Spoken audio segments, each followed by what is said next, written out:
Белый как мел Вадим спускался в метро на эскалаторе. Только что от жены пришло сообщение. Что-то странное творится в квартире. Несколько раз он попытался дозвониться, но линия была занята. Спустившись, он еле успел запрыгнуть в вагон. Хорошо, возле двери стоял парень в бейсболке. Он их и придержал. Нужно было проехать 4 станции до его остановки. С каждой минутой волнение становилось все сильнее. От страха глаза становились больше, а в мыслях постоянно возникал вопрос: все ли хорошо с сыном? А вот и нужная станция.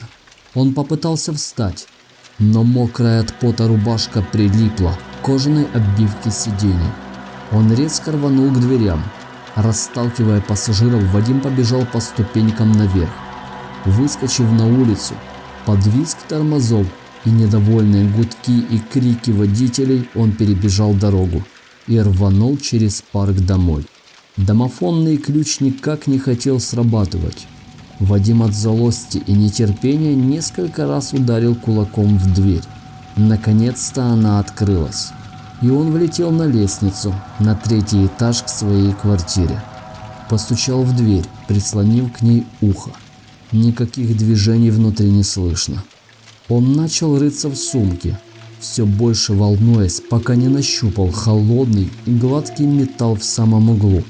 Рука с ключом сильно дрожала, и только обхватив его 2 руками, он смог попасть в замочную скважину и открыть дверь. Но замок был уже открыт, а дверь держалась на щеколде.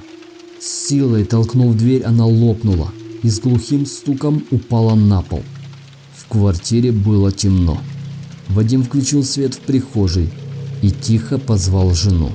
Ответа не было. Тогда он позвал громче, проходя в гостиную. Тут до него донеслись тихие всхлипы с детской комнаты. Он подошел к двери и, открыв ее, нажал на выключатель. Яркий свет залил комнату. На кровати лежал его сын. Руки и ноги у него были привязаны к быльцам бельевой веревкой. Кожа на месте узлов покрылась волдырями и кровоточила. Он бросился к веревкам, пытаясь их развязать, но тут услышал голос жены. «Нет!» Она была прибита к стене большими гвоздями. Одежда рваными лоскутами свисала вниз, а на теле были глубокие порезы. Под ней образовалась лужа из мочи и крови. Затем она замычала и быстро завертела головой из стороны в сторону, а потом высунула изо рта язык и начала грызть его зубами, пока большой кусок не упал в лужу. По губам и подбородку потекла кровь. Внезапно кровать с привязанным к ней сыном начала подпрыгивать на месте. Парнишка изгибался на ней и выворачивался в страшные позы. Кости хрустели, но на лице со вздувшимися венами сияла хищная улыбка. Вадим навалился всем телом, чтобы удержать на кровати чудовище. Но он изогнулся и, ухватив зубами кусок уха, откусил его. Вадим отскочил от кровати.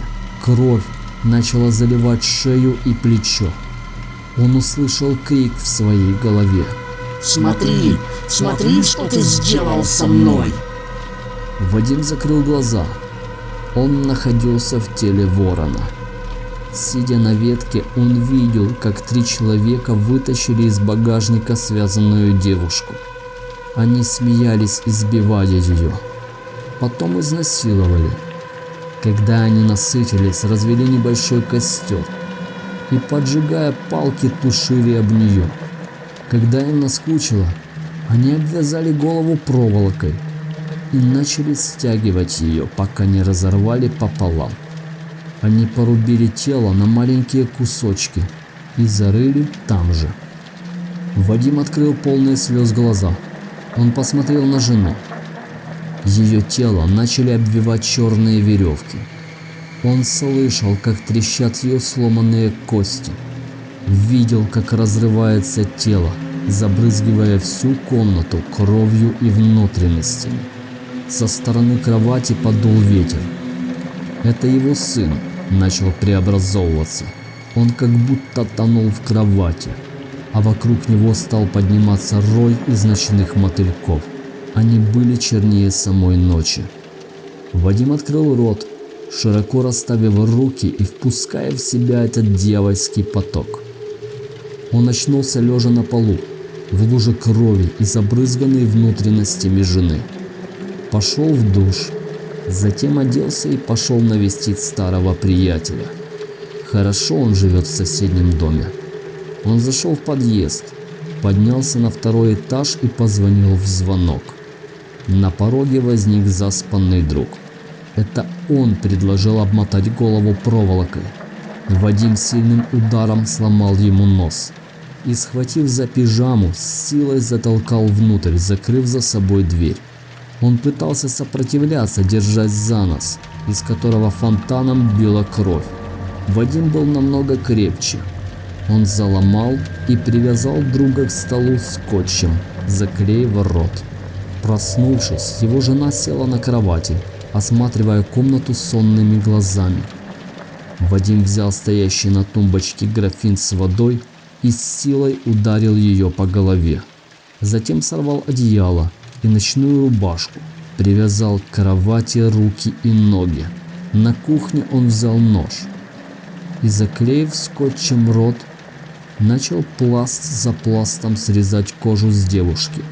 Он начал с ног, медленно спускаясь к коленям и ступням. Отрезав грудь, он содрал кожу с тела, а потом срезал лицо. Перерезав веревки, он замотал девушку в промокшую кровью простынь и просто сбросил с кровати. Он положил на кровать друга, крепко стянув веревки. Сломав стул, взял одну из ножек и начал избивать его. И бил до тех пор, пока тело не превратилось в желе, которое растекалось по всей кровати. В голове прозвучал голос. Еще один. Вадим вышел из квартиры в мокрой от крови одежде и поднялся на 4-й этаж. Дверь была приоткрыта, как будто его ждали. Друг сидел в гостиной на кресле. Перед ним была расстелена простынь и лежал топор. Он посмотрел на Вадима пустыми глазами и тихо проговорил: «Руби, только не трогай семью». Вадим начал с пальцев рук, потом отрубил ступни. Разрубив тело на маленькие кусочки, он взял голову за волосы и выбросил из окна. Его тело начало разрываться изнутри. Мотыльки, которые сидели в нем, начали прогрызать себе дорогу на свободу. Они лезли из глаз, ушей и рта, между ребрами из шеи, устремляясь к луне.